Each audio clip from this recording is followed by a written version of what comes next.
कल मैंने आपको सिलेबस के बारे में बताया था कि हाइब्रिड एंड इलेक्ट्रिक व्हीकल्स में 4 यूनिट्स हैं और कोर्स आउटकम्स बताए थे। इसमें 4 कोर्स आउटकम्स थे, 10 बुक्स के नाम बताए थे, है ना। तो अपन हम स्टार्ट करेंगे यूनिट 1 से।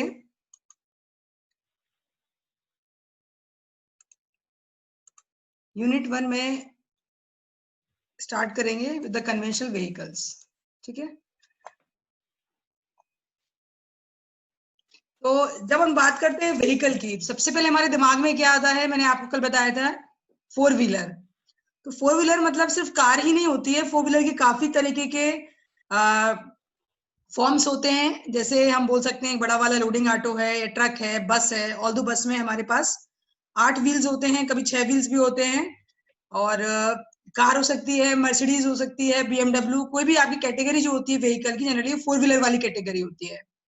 तो ये डिफरेंट फॉर्म्स बताए अपन ने इसमें कि कौन कौन सी कन्वेंशनल व्हीकल्स पॉसिबल है। तो अभी जितने भी कन्वेंशनल व्हीकल्स का आपका जो पिक दिख रहा है, these are all based on the principle of internal combustion engines. Just मैंने आपको एक बस बताया है पिक्चर कन्वेंशनल व्हीकल्स का। आप देखोगे कि बीच में आपको एक नैनो कार दिख रही है, वो भी हमारी 4 व्हीलर में आती है, उसको भी हम कन्वेंशनल व्हीकल बोलेंगे, ठीक है। बस है तो उसको कन्वेंशनल व्हीकल बोलेंगे, बड़ा सा ट्रक है तो उसको कन्वेंशनल व्हीकल बोलेंगे, कार है तो उसको कन्वेंशनल व्हीकल बोलेंगे। तो अपन स्टार्ट करते हैं सबसे पहले कि कन्वेंशनल व्हीकल्स होते क्या हैं। सबसे पहले what is the purpose of vehicle. अगर आपको व्हीकल की जरूरत पड़ रही है तो आपको क्या लगता है उसका पर्पस क्या है। तो व्हीकल को बहुत ही हम इजी शब्दों में डिफाइन कर सकते हैं। It is used for carrying goods, animals और human beings from one place to another. जैसे हमारे पास गुड्स ट्रेन होती हैं जो कि हमारे गुड्स को ट्रांसफर करती हैं एक सिटी से दूसरी सिटी या एक स्टेट से दूसरे स्टेट। उसी प्रकार से हमारे पास जैसे दूसरे व्हीकल्स हैं, 4 व्हीलर हैं या 2 व्हीलर हैं या कोई भी तरीके का व्हीकल है, तो उसका एक ही पर्पस है कि गुड्स को, ह्यूमन बींग्स को और एनिमल्स को हमें ट्रांसफर करना है वन प्लेस टू अनदर। तो सबसे पहले इसमें लाइन लिखी हुई है, conventional vehicle application represents a full vehicle model with an internal combustion engine, transmission and associated power train control algorithms. Conventional vehicles burn fuel and internal combustion engine, ठीक है। और नीचे लिखा हुआ है car is a motor vehicle used for transportation और they primarily run on roads. Seat 1 to 8 people, have 4 tires and mainly transport people rather than goods, है ना। तो ये एक बात समझ में आपको आ गई होगी कि यहाँ पे जब अपन बात कर रहे हैं व्हीकल की, तो अपन बात कर रहे हैं अपनी कार की। तो जैसे कि लास्ट वाली लाइन में बताया गया है कि कार में जनरली 1 से लेके 8 पीपल तक पॉसिबल है एकोमोडेट करना। डिपेंड करता है कार की कैपेसिटी क्या है या कार किस कैटेगरी में आती है, ठीक है। दूसरा, 4 टायर्स होंगे कार में, ये भी डैम श्योर है, किसी भी कार में 4 टायर्स ही होंगे। और ये भी हम जानते हैं कि कार को हम यूज करते हैं for transportation of people rather than goods, ठीक है। तो पहली लाइन अगर हम देखेंगे कि यार कन्वेंशनल व्हीकल को हमें डिफाइन करना है कि कन्वेंशनल व्हीकल मॉडल में क्या क्या चीजें होती हैं। तो सबसे पहले it consist of N internal combustion engine. What is the purpose of internal combustion engine? It is used for converting energy from one form to another, that is fossil fuel energy, petrol, diesel या gas की जो energy है उसको convert करना है उसको heat energy में। Second हमारा आता है ट्रांसमिशन। ट्रांसमिशन मींस कैसे उस हीट एनर्जी को ट्रांसमिट करके ले जाना है ड्राइव व्हील्स तक, इसको अपन बोलते हैं ट्रांसमिशन सिस्टम। तो ये हमारा होता है ड्राइव शाफ्ट के थ्रू एंड गियर्स के थ्रू। जो आपका गियर बॉक्स होता है या जो गियर ट्रेन होती है वो ट्रांसमिशन के अंदर ही आती है, ठीक है। तीसरा हमारा आता है associated power train control algorithms. Power train मैंने आपको कल भी बताया था। पावर ट्रेन मींस जहां जहां पावर जनरेट हो रहा है। तो पावर ट्रेन मतलब अपने आप में पूरा सबका मिला के एक पार्ट है। Internal combustion engine plus transmission plus gears plus आपका व्हील्स, ये पूरा आपका आता है पावर ट्रेन में, पावर जनरेट होने से लेके डिस्ट्रीब्यूट तक। अब जब हम बात करते हैं यहाँ पे ट्रांसमिशन की, तो ट्रांसमिशन में एक और बहुत इंपॉर्टेंट चीज है ट्रांसफॉर्मेशन ऑफ एनर्जी। आप सोचिए कि आपने अगर कार में गियर चेंज किया, सपोज फर्स्ट है, सेकंड है, थर्ड है, फोर्थ है, फिफ्थ है, रिवर्स गियर है ना। हम सभी जानते हैं कि हमारे पास कार में 6 गियर होते हैं, ठीक है ना। 5 गियर होते हैं फॉर फॉरवर्ड मोशन और एक आपका होता है रिवर्स गियर। गियर 1 सबसे कम स्पीड का होता है और गियर 5 जो है सबसे हाईएस्ट स्पीड के लिए होता है। तो ट्रांसमिशन में एक पार्ट आता है ट्रांसफॉर्मेशन। हम जो गियर चेंज कर रहे हैं उसके हिसाब से हमें एनर्जी को ट्रांसफॉर्म करना है कि हमको कितनी एनर्जी चाहिए है। अगर स्लो स्पीड है, हम गियर 2 पे काम कर रहे हैं तो हमें एनर्जी कम ट्रांसफॉर्म करनी पड़ेगी। अगर हम 5 पे हैं तो हमें एनर्जी ज्यादा ट्रांसफॉर्म करनी पड़ेगी। तो जो भी ट्रांसफॉर्मेशन ऑफ एनर्जी आ रहा है that is also a part of transmission, ठीक है। देन ये हमें बात पता ही है कि कन्वेंशनल व्हीकल्स में हम फ्यूल को बर्न करते हैं इंटरनल कंबशन इंजन में, ये तो बहुत बेसिक है, हम सभी जानते हैं, है ना। तो अभी तक हमने जो बहुत मोटा मोटा देखा ये देखा कि कन्वेंशनल व्हीकल्स जो है it is used for transporting people. Then conventional vehicle means we are talking about the cars, ठीक है। कार्स में 4 व्हील होंगे and the seating capacity will be from 1 to 8 people maximum.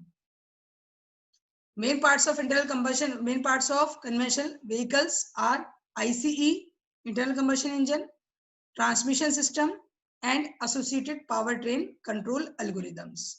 अब आप सोच रहे होंगे यहाँ पे कंट्रोल एल्गोरिथम्स कैसे आया, तो क्या लगता है आपको कैसे आया, मैं बताती हूँ आपको। सेकंड स्लाइड देखें अपन,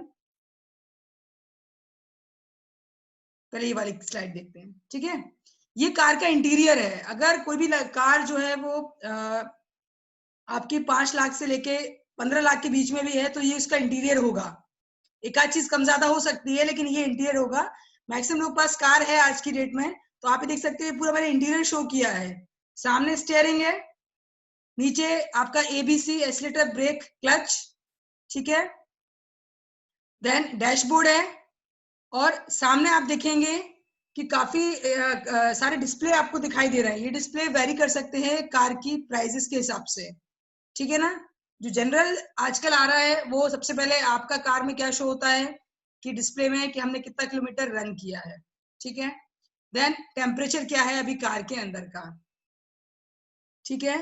हम अभी तक कितना किलोमीटर रन कर चुके हैं वो भी इसमें आता है।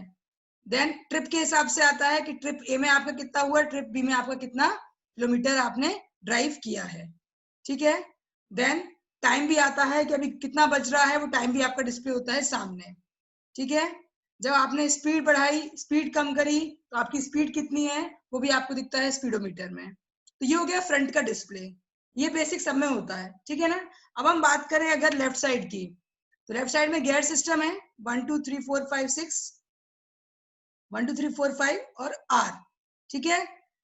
देन इसके बाद अगर आप देखोगे सामने एक हमारा कैमरा है। ये कैमरा अभी नया इंट्रोड्यूस, पहले नहीं आता था कार्स में, अब नया इंट्रोड्यूस हो गया है कैमरा। मतलब इसका पर्पस क्या है बेसिकली, जब हम रिवर्स गियर करें तो हमें पीछे का दिखाई दे बैक साइड का, और ये एक डिस्प्ले भी है। ये एक डिस्प्ले ऐसे है कि it is also source of entertainment, ठीक है। हम चाहें तो गाने जो हैं ऑडियो के साथ साथ इसमें वीडियो में भी देख सकते हैं। जाहिर सी बात है जो ड्राइव कर रहा है वो नहीं देखेगा, लेकिन जो साथ में बैठे हुए हैं वो देख सकते हैं, ठीक है। देन नेविगेशन सिस्टम है इसमें कि हमें किस डायरेक्शन में नेविगेट करना है, मूव करना है। गूगल मैप, एक चिप लगती है अलग से जो कि आपकी डायरेक्शन शो करती है कि आपको कहाँ मूव करना है अगर हमको रास्ता नहीं पता है तो। देन इसमें ब्लूटूथ फैसिलिटी है, पेन ड्राइव सिस्टम है, दूसरी सेटिंग्स भी हैं, दूसरे एप्स भी हैं, ठीक है ना। और टाइम भी डिस्प्ले होता है इस कैमरा में। इसके नीचे आपके पास फैंस हैं और एसी है। एसी की सेटिंग भी अलग अलग हो सकती है कि आपको जब एसी ऑन करना है तो आपका जो फैन का डायरेक्शन है वो आपके फेस पे होना चाहिए कि पैर पे होना चाहिए या पूरी बॉडी पे होना चाहिए, उस हिसाब से आप इसकी सेटिंग कर सकते हो, ठीक है ना। और जो नया एप्लीकेशन इंक्लूड हुआ है वो ये है कि जैसे पहले तो कार में फ्रंट साइड में सिर्फ हमारा एक क्या बोलते हैं उसको, वाइपर होता था, है ना। अगर पानी गिर रहा है वाइपर से हमें साफ करना है। आजकल कार्स में बैक में भी वाइपर आता है, ठीक है। देन इसके अलावा अगर कार में अंदर मॉइस्चर हो गया है मिरर के ऊपर तो हमारे पास उसको क्लियर करने के लिए आपका एक बटन होता है, इसको हम बोलते हैं फ्रंट एंड रेयर। तो अगर आप रेयर को ऑन करोगे तो जो भी आपका फैन की जो हवा है वो आपके कांच में अंदर की साइड पूरी जाएगी और आपके मॉइस्चर को हटा देगी। तो ये आप पूरा देखोगे, पूरा कंफर्टेबल पार्ट हो गया है कार का। ये जनरली 7-8 से लाख से ऊपर की कार में सारी चीजें आती हैं, ठीक है। ये मैंने आपको बताया एक पूरा अंदर का सिस्टम, जो मोरलेस सबको ही पता होगा, ठीक है। राइट साइड में अगर आप देखोगे तो मिरर्स को ऑन ऑफ करने के लिए ऑटोमेटिक बटन है, ठीक है। जो आपके साइड के मिरर्स हैं उसके लिए बटन्स हैं कि आप कार में बैठे बैठे उनको ऑन ऑफ कर सकते हो, कि आपको मिरर को पूरी तरह बंद करना है या आपको उसको पूरी तरह ऑन करना है। तो सबका सब आप ड्राइवर सीट पे बैठे हो, सारी सारी चीजें आप कर सकते हो उसमें, ठीक है। तो ये मैंने आपको बताया बैक साइड का। तो this is your conventional vehicle only, मैं अभी इलेक्ट्रिक व्हीकल की बात नहीं कर रही हूँ, ये सिर्फ कन्वेंशनल व्हीकल है, ठीक है ना। अब अपन चलते हैं बैक साइड पे। तो अगर अपन बात करें आज की डेट में कार्स की, कन्वेंशनल व्हीकल्स में, तो सिस्टम बहुत कॉम्प्लेक्स हो चुका है कार्स का, लेकिन बहुत रिलायबल और इजियर भी हो चुका है। आप सोचो कि कार के अंदर आपको कितनी सारी फैसिलिटीज मिल रही हैं, बहुत मतलब कंफर्ट लेवल बहुत इंक्रीज हो गया है व्हीकल्स में एडिशनल फीचर्स ऐड करके। ऑल्दो सिस्टम कॉम्प्लेक्स है थोड़ा सा, बट बहुत इजी है ऑपरेट करना, ऐसा नहीं कि किसी को बहुत ज्यादा समझने की जरूरत है उस चीज को, ठीक है। जैसे आप इसमें देखेंगे सेकेंड लाइन में rear reversing cameras, air condition system, navigation system, entertainment, ठीक है। देन ये मतलब पूरा एक कंफर्ट जोन की बात हो गई कार की, ठीक है। ये सबको यहाँ तक समझ में आ गया है, इसमें ये बेसिक है, सबको पता होगा, लेकिन फिर भी मैंने बता दिया आपको एक बार। अब हम ये बात करें कि ये जो कार है जिस जो आपको इतना कंफर्ट दे रही है, तो किसी पर्सन को अगर कार ओन करनी है तो उसको क्या क्या कॉस्ट जो है वो चुकानी पड़ती है। अगर आप कार को बाय करने जा रहे हैं, मैक्सिमम लोग जो है वो फाइनेंस कराते हैं कार को। तो अगर हम कार फाइनेंस कर रहे हैं तो पहला जो प्रॉब्लम रहेगा वो हमें क्या रहेगा कि हमको लोन लेना पड़ेगा। लोन लेना पड़ेगा तो हमें हर महीने की ईएमआईज एंड इंटरेस्ट पे करना पड़ेगा उस पर्टिकुलर लोन के ऊपर। तो एक तो कस्टमर को ये कीमत चुकानी पड़ती है। दूसरा, रिपेयर एंड मेंटेनेंस। जब हम कार लेने जाते हैं तो शुरू की 3 सर्विसिंग हमको फ्री मिलती हैं। उसके बाद जब हम सर्विसिंग कराने जाते हैं तो हमारा अच्छा खासा खर्चा आता है, मतलब आप समझ लो एक सर्विसिंग में कम से कम 8 से 10 हजार का खर्चा आ जाता है। और सर्विसिंग की प्रोबेबिलिटी अपन मान लेते हैं 6 महीने भी मान लें तो भी कम से कम आपका 10,000 ये हो गया maintenance cost, repair cost sorry. Then अगर आपको कार को चलाना है तो आपको उसमें पेट्रोल भी डलवाना पड़ेगा एज ए फ्यूल, तो वो आपका हो गया पूरा फ्यूल चार्ज, ठीक है। पहला हमारा हो गया if we are going to finance a car, then interest payments. Second is your maintenance, then maintenance के बाद तीसरा आपका फ्यूल कॉस्ट। डेप्रिसिएशन, डेप्रिसिएशन मतलब ये होता है कि हमने कोई चीज खरीद ली तो समय के साथ उसकी वैल्यू कितनी कम होती जाती है, ठीक है ना। अगर हमने 10 लाख की कार खरीदी, अगर हम उसको 1 साल बाद भी बेचेंगे तो मैक्सिमम हो जाएगी हमारी 5 से 6 लाख की। देखा जाएगा कि कितने किलोमीटर रन हुई है ये कार, उसके हिसाब से आपका कॉस्ट लगाया जाएगा। तो जो बाकी का 4 लाख हमारा नुकसान में गया उसको हम बोलते हैं डेप्रिसिएशन कॉस्ट, ठीक है। और आप कहीं भी जाओ, पूरे भोपाल में भी कहीं पे भी घूम लो, अगर आप कार को कहीं भी पार्क कर रहे हैं तो 90% जगह यू हैव टू पे द पार्किंग फीस।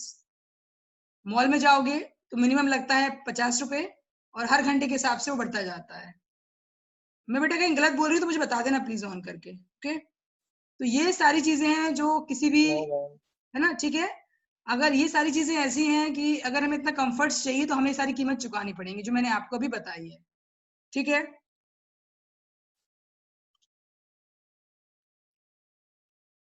अब ये कीमत हमने चुकाई है, लेकिन हम देख रहे हैं हम कितने कंफर्ट जोन में हैं। जब हमारा मन करे हम इंडिपेंडेंट होकर कहीं भी जा सकते हैं, हमें किसी से पूछने की जरूरत नहीं है, हमें किसी कार को हायर करने की जरूरत नहीं है, ठीक है। तो जब आप चाहो आपका ऑन डिमांड ट्रांसपोर्टेशन है, आपको कुछ सोचना ही नहीं है, ठीक है। बहुत कन्वीनियंट सोर्स है, सेफ भी है, कार बहुत सेफ होती है। अगर आपने कांच लगा लिया पे चारों तरफ से तो इट इज वेरी सेफ, ठीक है। फ्लेक्सिबल है। तो देखा जाए तो जितना कंफर्ट है उतनी ही हमको उसकी कीमत चुकानी है, ठीक है ना। अगर हम जॉब कर रहे हैं या कहीं पे भी बिजनेस कर रहे हैं तो कहीं आने जाना हो हमको, तो कार बहुत कंफर्टेबल चीज है। कार क्या मतलब कोई भी व्हीकल की बात करूं, व्हीकल के बिना तो मूवमेंट बहुत मुश्किल है, हम सभी जानते हैं। कार हो, बस हो, without vehicle movement is very difficult. क्योंकि इतना समय नहीं है हमारे पास कि हम आधे घंटे चल के जाएं, ना इतनी फिजिकल कैपेसिटी है किसी के पास। तो ये सारी चीजें हो गई comforts and the cost that the customer has to pay. अब बनाते हैं दूसरा कि अपन अब बात करें सोसाइटी की, कि सोसाइटी को इससे क्या फायदा है एंड सोसाइटी को इसकी किसकी क्या क्या कॉस्ट चुकानी पड़ेंगी। तो आप सभी जानते हैं कि अगर सोसाइटी को, अगर हमें रोड्स पे कार्स चलानी है तो रोड को वेल मेंटेन होना चाहिए। तो एक तो हमारा क्या हो गया, मेंटेनेंस ऑफ रोड्स, ठीक है। लैंड यूज मतलब प्रॉपर लैंड, प्रॉपर जगह हो, फोर व्हीलर को आप कहीं पे भी गली में नहीं लेके जा सकते हो, ठीक है। रोड का कंजेशन, सबसे ज्यादा जो ट्रैफिक हमको मिलता है वो हमको फोर व्हीलर से मिलता है ऑन द रोड्स। अगर लॉन्ग ड्राइव पे जा रहे हैं तो एक अलग बात है हाईवे पे, बट अपन बात कर रहे हैं सिटी एरिया में, तो सबसे ज्यादा जो हमें कंजेशन मिलता है रोड्स पे वो मिलता है by four wheelers. Air pollution, internal combustion engine है तो हम सभी जानते हैं कि एयर पॉल्यूशन तो होना है। जैसे जैसे हमारी व्हीकल पुरानी होती जाएगी वैसे वैसे पॉल्यूशन आपका इंक्रीज ही होना है, कम नहीं होना है। So public health, definitely this pollution will affect public health. Then disposal of the vehicle at the end of its life. Vehicle की लाइफ अगर आप देखोगे तो कोई भी इंसान जब व्हीकल लेता है तो कम से कम उसको 5-10 साल तक तो अपने पास रखता है, फिर उसके बाद वो उसको बेचता है। लेकिन बहुत आखिरी में आफ्टर 25 ईयर्स के बाद बोले अपन या और बाद बोले तो कहीं ना कहीं उसको डिस्पोज तो करना ही पड़ेगा ना हमको। सो कहीं ना कहीं तो डिस्पोजल में डालना ही पड़ेगा, जब वो किसी भी काम की नहीं रहेगी तो वो भी अपने आप एक इशू है for society. Then traffic collisions are the largest cause of injury related deaths worldwide. हमें ये भी पता है कि जितनी कंफर्टेबल हैं ये फोर व्हीलर्स उतने ही सबसे ज्यादा जो एक्सीडेंट्स होते हैं वो हमारे व्हीकल से ही होते हैं। तो ये एक मोटा मोटा मैंने आपको कन्वेंशनल व्हीकल्स का एक बताया कि प्रेजेंट सिनेरियो में कितना सिस्टम कॉम्प्लेक्स है और कितना इजीली हम इसको ऑपरेट भी कर रहे हैं, कितने इसके कंफर्ट्स हैं, ठीक है। और कस्टमर को अगर एक कार बाय करना है तो उसको कितनी कॉस्टिंग देनी पड़ेगी, उन कार्स को अगर रोड्स पे चलाना है तो सोसाइटी को क्या पे करना पड़ेगा, ठीक है। तो ये मैंने पूरा अभी ये कन्वेंशनल व्हीकल्स के बारे में बताया है। अगर आपको कुछ डिस्कस करना हो या कुछ डाउट्स हो तो मैं चैट बॉक्स ओपन है, चैट बॉक्स में आप बता सकते हैं।